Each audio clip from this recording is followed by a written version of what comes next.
Welcome again to another edition of the Southwest Climate Podcast. Mike, how you doing? Zach, I'm good. You doing well? Doing good. It's been a little over a month and a half, I think, since I last saw you. What did you do to the monsoon? You broke the monsoon. We lasted the monsoon in around August 9th, so a month and a half. And what has happened in the meantime? That's what we're going to talk about today. We're going to talk about that, yeah. Incidentally, we'll make for a very short podcast. Yes. So for everybody that's tuning in, give us 5-10 minutes of your time. Yep, we should be good to go. Oh, I think we'll probably extend that. We probably will. So what we're going to do is recap the 2017 monsoon. We left the last podcast with a bet. All right. And I'm not sure either of us really won in a sort of a broader sense. I don't feel like anyone wins with the way that we framed that particular. Yeah, but I lose more often than you, Mike.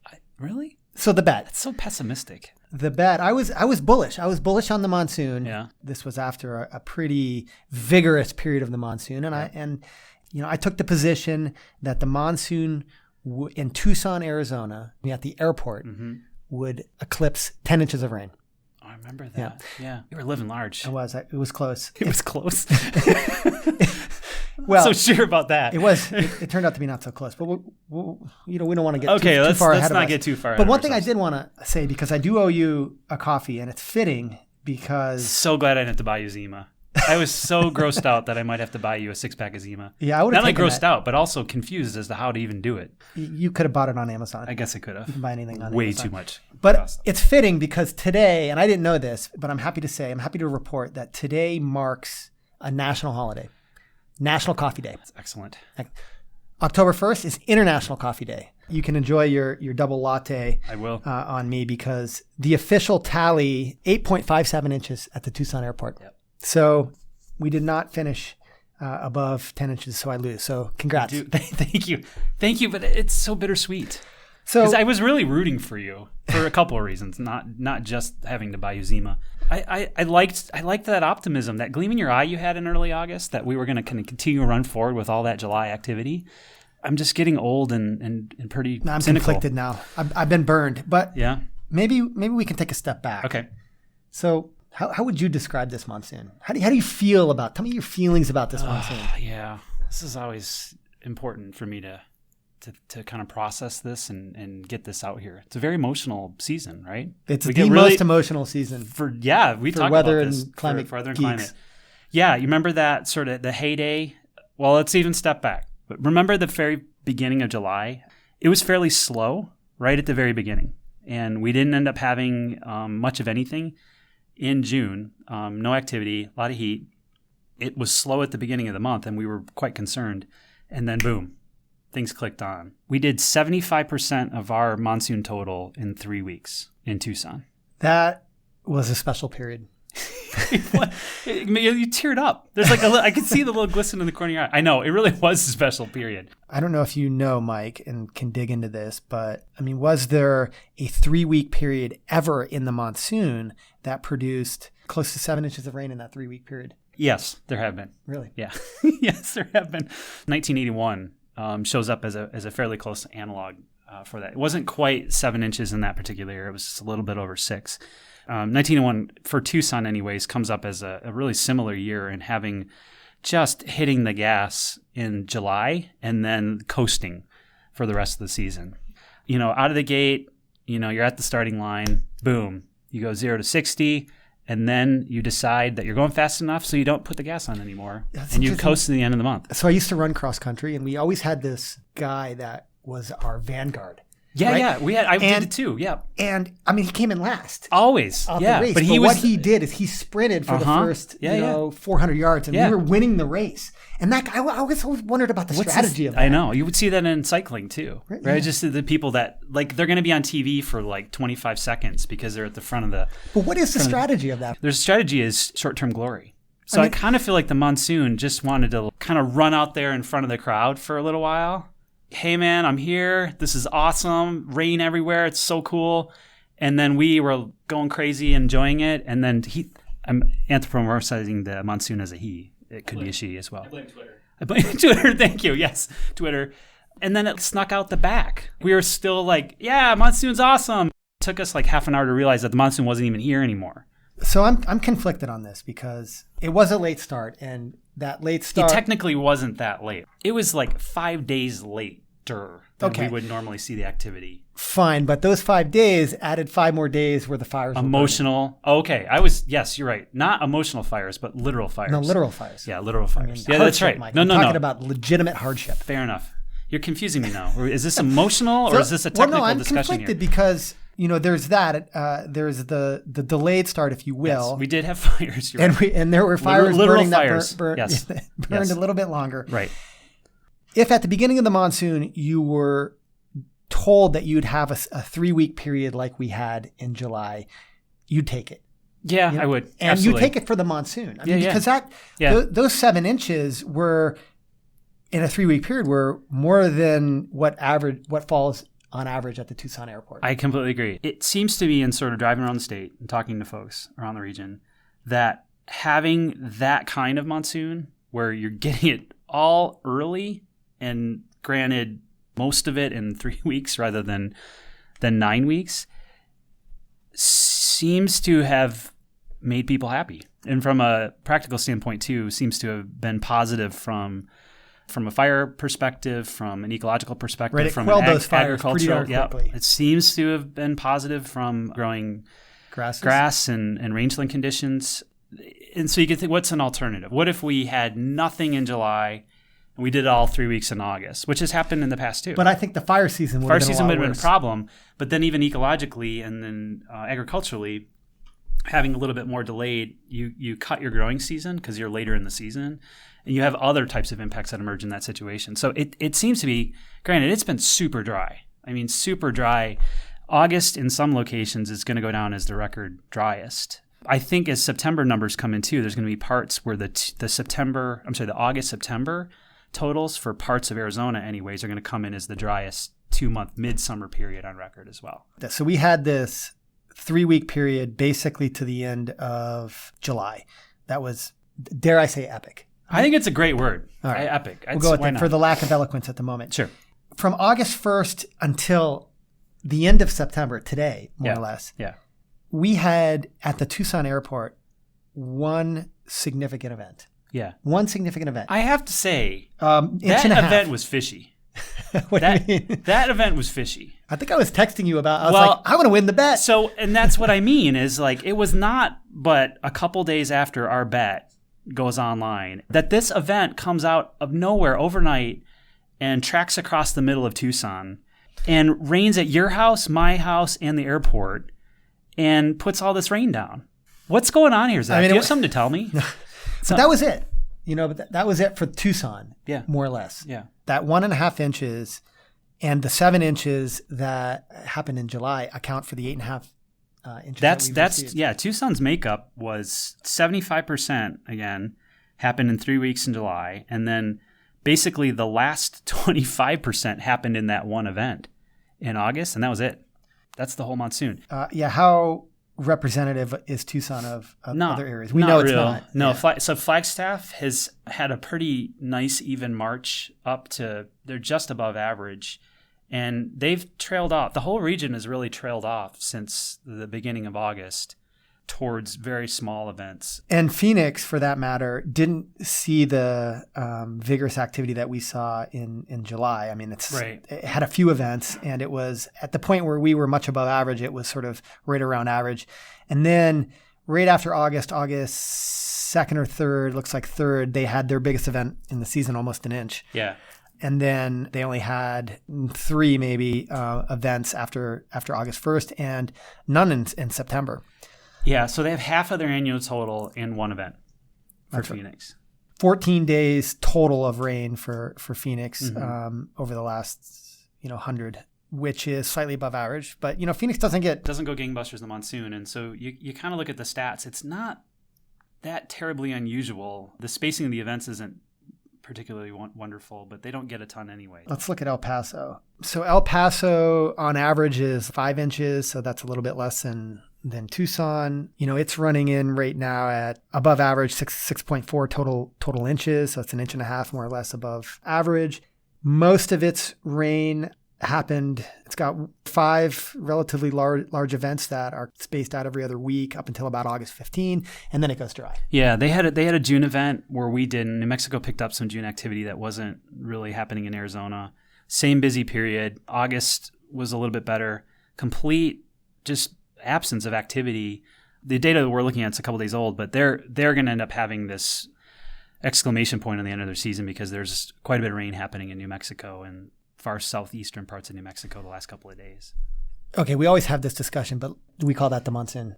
Oh man, you're crinkling. I'm crinkling that brow. I know. And that's the thing of, if you could go back and look at all these days, did the rain taste different on one day versus the other, even though it's in the monsoon season?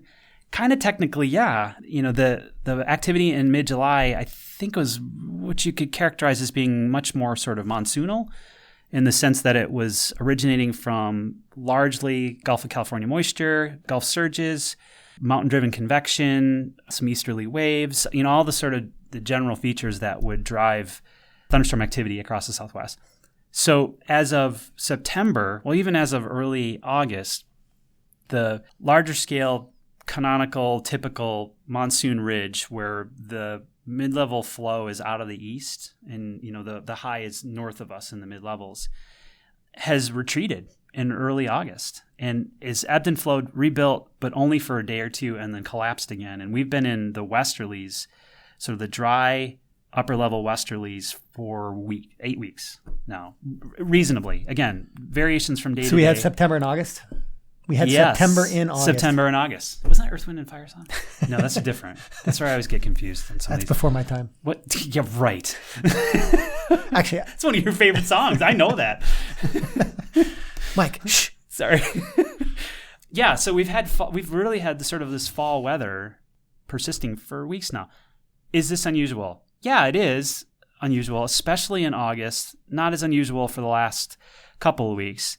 Monsoons usually sort of break down and fade away as we get through August, but it just feels like it just collapsed a lot earlier this year. So how unusual? So I looked at the Tucson airport data in September, and we basically had a trace this year, or I think they're recording from the National Weather Service at 0.03 inches. That's only happened, that amount or less has only happened 11 times in the 120 years. That's saying something. Yeah. So, and on average, the Tucson airport gets about 1.3 inches. So yeah, nothing in September. Very dry September. And so you're saying that that ridge, which was wobbling north and south, really basically spent more time south of us and really caused us to be more in westerly flow, which was bringing in dry air from the higher latitudes, more or less. The progression in July is real strong northward push of the subtropical ridge helps sort of fire off the season. And underneath that ridge, you're going to get those easterly waves. The convection that's occurring in Mexico should be occurring frequently, should help to fire off those Gulf surges, get that low-level moisture into here. At the same time, you're going to have activity in New Mexico and in northern Mexico sort of riding along in that easterly flow. So you saw that convergence of all those features together puts us in the soup and then fires off those storm activity. And that's kind of what we had in July. We had a lot of moisture parked in here. The monsoon ridge it looked good. It looked better on some days than others. But I don't know. I feel like Tucson really got lucky because of that trajectory of the flow from the Mogollon Rim down towards here. We're getting a lot of those what we call kind of rim shot situations. It did move around quite a bit. But once we got into August, what you expect to see is still that broad ridge across the western U.S., still being in the soup, still being in the easterly flow. And we did have the moisture, but it started to kind of bobble around a bit more. And we did end up having more of that westerly winds emerge in the upper levels. And you just didn't have the features come together that you needed to really drive the thunderstorm activity. Yeah, July was marked by very high dew point temperatures around mid-60s and even some of them cresting into the 70s, but consistently above average. And then in August, you had these peaks and valleys where the dew points were elevated above average, but that also dropped considerably. So there was that moisture presence wasn't quite as consistent, and that's a function of of the position of the ridge. Yeah, and I think that we ended up having a reasonably active jet stream to the north. You had a lot of trough ridge activity kind of moving through, and that starts to have an impact on us even this far south. And the dew points in July were remarkable. If you look at the longer term record for Tucson for daily average dew points, we set daily average dew point records multiple days, and we're in the upper 25th, 10th percentile of values. And then once we got into August, we started to then get back down towards middle ground, near average, but then really started to pull out a lot of days where we were below average and then even lower. There is a gradual decline through August on average, but ours was precipitous. What was causing that? I mean, was it that the position of the ridge was consistently in a good place that allowed for sort of the accumulation of that moisture, and there wasn't this sort of bobbling in that time period with the ridge that would have flushed out? What I remember about July was that the larger scale upper level flow pattern in July, it was flat, meaning that there was extremely weak flow south of us and north of us. So it was like, think of a topographic map. It's just that there wasn't anything, right? So there was no movement to carry the moisture away. Is that what? Yeah, right. And all the activity, when we're thinking about having ridges strengthen or weaken and have troughs kind of come in and out, was relegated far to the north, which is what you'd expect at that point in the season. And that just kind of hung in there. It was very weak circulation patterns across the western U.S., and especially down near us. And so these Gulf surges would occur with the activity occurring in the south. And there was some discussion on some of those blogs. Mike, I remember noting on one of his blogs, was like, for 3 weeks, we had an ongoing surge. There was no sort of break in it. There was no sort of scouring out of having a sudden shift in wind direction. We start to sort of drag in that dry air from the west into here. If you look at the monsoon moisture spatially during a typical season, there's real hard edges to it. If you go just far enough west out of Arizona, you go from like really wet, high precipitable water air into dry, just like that. And that monsoon boundary of moisture can wiggle around a bit. And when we get into burst and break activity, that particular period, we were just in it, right? We were in it. And then once August came in and we started to have more weather features in the synoptics sort of move through here, we started to really drag that monsoon boundary out, beat it around a bit, and then push it south. And then all that moisture was relegated to the south, to the southeast of us, and then off to the east of us as well. So Arizona got kind of left out of it. New Mexico was able to, as we got into these westerlies and having these little troughs of low pressure, which started to really show up in August and September, we're able to make use of some of that moisture and be more sort of fall transition type events. Can you envision a scenario in which the activity in July just persists? Yeah, I think you can. I mean, so this is the interesting thing. I was just looking at a paper this morning on sort of like monsoon, right? And so we have all these wonderful climate studies of monsoon. And so you got this average ridge position in July, average ridge position in August, and then average in September. So if the weather would ever just cooperate and just hang just in give there, us July and just August. give us the average, right? Yeah. And then what you do is you'd have this sort of like wet July and then slightly wetter August because you'd have that persistence of the pattern. And then the dynamics would shift over in September. In September, the ridge is weakening because the sun angle is starting to retreat and you're starting to have, a cooler northern hemisphere. Then you start to get into more transition type events. And there's still enough moisture at your back door to be able to turn into precip. Qualitatively, it just feels like it's really hard to fire the monsoon engine and keep it going. If you get a good July, it seems like it's more likely that you'll have a bad or a weaker August. I mean, I don't know if the data supports that, but it's just it seems to me that it's hard to... It sounds like a feeling, Zach. I'm not sure. I'm not sure this is really borne out in the research, but there are positive feedbacks when you have green up and you're actually recycling moisture. The suggestion would be that you may end up having more recycled moisture if you have a wet July moving into August. We had talked about before all of the ingredients that are required to actually have a monsoon, a day that has widespread monsoon precipitation, right? All these things have to converge. It just seems statistically that doing that every single day is very unlikely. Yeah, I think that's absolutely right. And it raining everywhere all the time, evenly throughout the monsoon season, is a statistical artifact. We get that when we do our maps, but the actual characterization of the monsoon, it's this whole thing of like, was this year really unusual? Well, it's unusual in some respects and pretty typical in others. And I think that probably every other monsoon season is the exact same thing. If you have a really epic July and you're sailing off, you don't have many instances where you do it again epically and then end up with 2 or 3 times the monsoon average, right? That becomes rare distributionally. So why would you bet then that we would go off? I was blinded. You totally were blinded.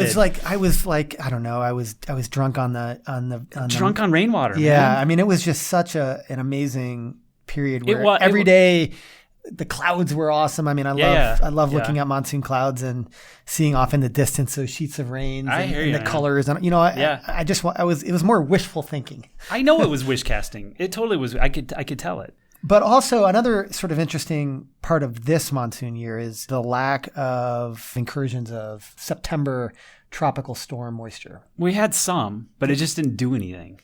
So you and I were talking earlier. It was right around Labor Day weekend. We had tropical storm. I think that was Lydia. I think it was Lydia. Yeah, tropical storm Lydia was probably the most promising tropical moisture possibility we had the whole season. It was riding up on the edge of the ridge to the east of us, and so it looked like it had a good track to kind of come in here. And we indeed did have in Arizona a nice rise in dew points and precipitable water, but no measurable rain.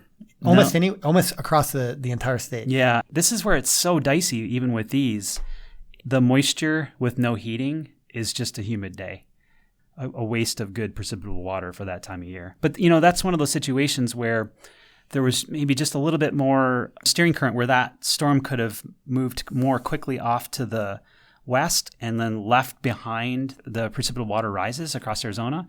Got good heating. We could have been at 1.5 inches or 2 inches for September. This would have been a different conversation. That would have been it. You're right. I'd be drinking Zima. You'd be drinking Zima. See, you got saved, man. You got saved. So there was also Norma, which was in a position at the Gulf of California, which could have driven some moisture up. I believe that started in mid-September. But that also, I believe the pattern during that time was such that there was a trough that to our north that ended up blocking the incursion of that moisture. And so we didn't, the synoptic pattern was such that it didn't favor a surge. This early fall trough pattern climatologically is a little bit more coastal California, and the ridge is inland. And so that puts us into this southwesterly flow ahead of the trough. We've had more of these troughs kind of move in and hang out just north of us. So we've been in sort of at the base of the trough and in the westerlies. And what we've seen in September is even having the little bit of lingering monsoonal moisture we've had just completely scoured out. We dropped into the 20s here in dew point temperatures, which at least for some of the days late in September is near record low for that time of the year, meaning that it was super cool, dry fall air coming in from some of these cool troughs. Pretty early in the season. And also we should maybe bring up the activity in the East Pacific. The hurricane activity has been around average, slightly above average. Of course, all the attention has been on the Atlantic and just the devastating hurricanes that have afflicted many, many places in the Caribbean, including Houston and Florida here. And everything is certainly all connected together when we're in the broader scale hemispheric flow patterns. And we ended up having, again, that ridge trough sort of transition season pattern in the West was pretty active in September. So in that pattern, we ended up having a very strong advancement of the subtropical ridge. It was, kind of built back in. It was like a kind of a breath, last breath of that sort of monsoon pattern. And so that broad ridge over the western U.S. as Harvey was moving in the Gulf of Mexico towards Texas. So you could see the ridge is off to the west. There was I think a weak ridge off to the east over Florida, and then there was a trough over the Midwest. And so you can imagine these are all sort of cogs, or they're gears, and they're all sort of meshed together. Well, Harvey got stuck between those. Think about what the more typical flow pattern might have been that time of year, which is a broad, expansive ridge across the whole continental U.S. And underneath that ridge would have been a long fetch of easterly flow. So as Harvey is wandering towards the coast, it gets pulled into that easterly flow. And we've seen this in years past, is then when it makes landfall and then just continues to move inland and then gets pulled over northern Mexico, southern New Mexico, and then towards us. And so we've had tropical storm situations in the past, or hurricane situations, where they make landfall on Texas and then move towards us, and then they end up getting sort of pulled apart. But we end up getting a rainy day out of it. Right. And that all of that activity gets spread out, and then there's no lingering heavy rainfall over Texas. It just has that punch of the tropical storm. But Harvey instead got stuck and rained for 5-6 days, and put down 50 inches of rain because of being stuck in that position. Yeah, quite the hurricane season, that's for sure. Absolutely. All right, Mike. So maybe a quick wrap up here. So for Tucson, the 2017 monsoon precipitation came in at just under 10th. We just missed top 10. Yeah. So 8.57 inches, the 10th wettest monsoon on record going back to 1895. It was 8.62. Phoenix is below average, somewhere in the middle of that distribution. Flagstaff has 8.36 inches up through I should say that this is up through September 27th, so not quite the end of the month. And the average is 8.31, so right around average. El Paso's 7.1 inches this year, and its historical average is 5.14 inches, so that's run above average. Albuquerque, I'm going to go all the way up to Albuquerque. Although, did Albuquerque recently Did it just get rain, right? Just in the last week, Albuquerque's kind of gotten back into some of the activity. And a lot of that is these troughs of low pressure moving across the Southwest right now are pulling up subtropical moisture and, giving them a nice good dose of fall storms off to the east here. I think the picture, maybe broadly speaking, is, I don't know. I've always had a loss of words for this because it's pretty much like you have to do a narrative for each location, right? Yeah, the broad brush characterizations for the Southwest it's tough to encapsulate. Arizona as a whole, it had most, if not all, of its activity in that July period, and then has coasted to the finish here, and that has. I think it stopped. I don't think it coasted. You don't think so? I think it just put the parking brake on. That's another metaphor. How about that? It's even better. We were just still on the car here, but it did it all. It did it all in a couple weeks, and most of the state now is parts of it, or I can't even say most of the state. So the stats on the sort of breakdown for the state as a whole are a little over half the state has observed below average precip spatially, and the other half has been above average to much above average. So it's kind of this sort of like half and half. And, at its best point, right at the beginning of August, I love that point. About 80% of the state was above average as far as precip, right? So that was that July period. And then since we've been coasting or hitting a parking brake or throwing in a drive or throwing in neutral, there's so many things we could do with this thing. We've lost tons of ground. We gained it ahead of time, and for the monsoon total, we're going to end up being about half and half. Very little of the state has seeing much above, and it's interesting, the places that did were the far northwest part of the state that ended up actually picking up some tropical storm moisture and then doing it in some pretty epic, very heavy with some severe weather reports in early and mid-September for Northwest. I know what we need to do. We need to take this on tour. Really? Yeah, we got to go to India. We got to experience real... Like another monsoon? Yeah, another monsoon. I like this idea. So we're always monsoon podcasting continuously. I like this. Yeah, because I was just thinking, so now what do we look forward to? No, man, we turn our attention to bagging on ENSO. That's what we do best. Yeah, that's right. Right? I like that. I like that. You too. do. And it feels more comfortable. It feels doesn't good. It feels good to beat up on ENSO because I like it too. It's offered. It's all you hear. It's like climate ENSO. I know. Yeah. We got to talk about something different though. ENSO punditry. I'm going to end this with, I think this was a pretty darn good. Do we do enough monsoon? Do we do enough for New Mexico? Yeah, you're right. Why don't you give it a couple of minutes of airtime?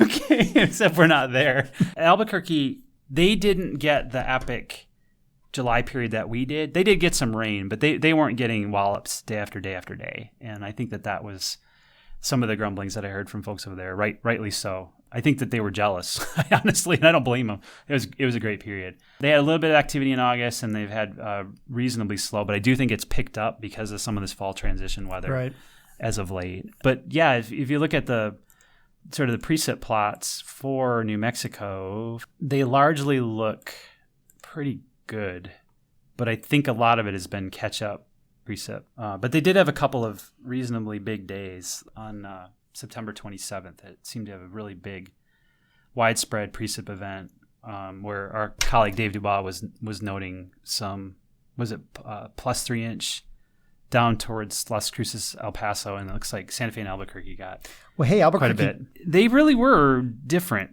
I think the season that Mexico had and the season that we had, as far as sort of the timing of activity. It was not as quiet for them the second half or two-thirds half. Is that proper fractions? No. Two-thirds. The last two periods of play.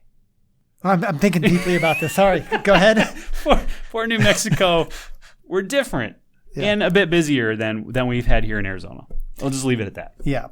Well, I'm sad to say. Sad you didn't get your Zima. Yeah. And I'm quite thankful I didn't have to try to go track it down, honestly, too. So but I'm also sad to see the monsoon go, even though it's been gone for... It's been gone for weeks. For close to 2 months. Was this just a kind of a catharsis for you to put it, button it up? Are you still hoping? No, I'm just still fondly thinking of those 3 weeks in July where I was constantly on my roof looking at texting me that you got more rain than me, and I agree. All right, well, that was a little bit more than 5-10 minutes, so I guess the monsoon was a little bit more active. Yeah, we don't seem to be at a. We can talk about zero precip for hours. It's remarkable. Yeah, we said more about zero precip than we did about the 7 inches that fell in July. We did. All right. Well, thanks everybody again for joining us on this Southwest Climate Podcast. The Southwest Climate Podcast is a production of CLIMAS, which is part of NOAA's Regional Integrated Science and Assessment Program and is housed at the University of Arizona Institute of the Environment. Mike Crimmins is a principal investigator with CLIMAS, a professor of soil, water, and environmental science in the College of Agriculture and Life Sciences, and climate extension specialist with the University of Arizona Cooperative Extension. Zack Guido is a research scientist with the Institute of the Environment and UA program manager of the International Research and Applications Program. The podcast is edited and produced by Ben McMahon, research, outreach, and assessment specialist with CLIMAS. The one and only. Still one and only. Imagine that. It's only a matter of time. It's only a matter of time, yes. I'd be totally making this up. It looks like it rained there.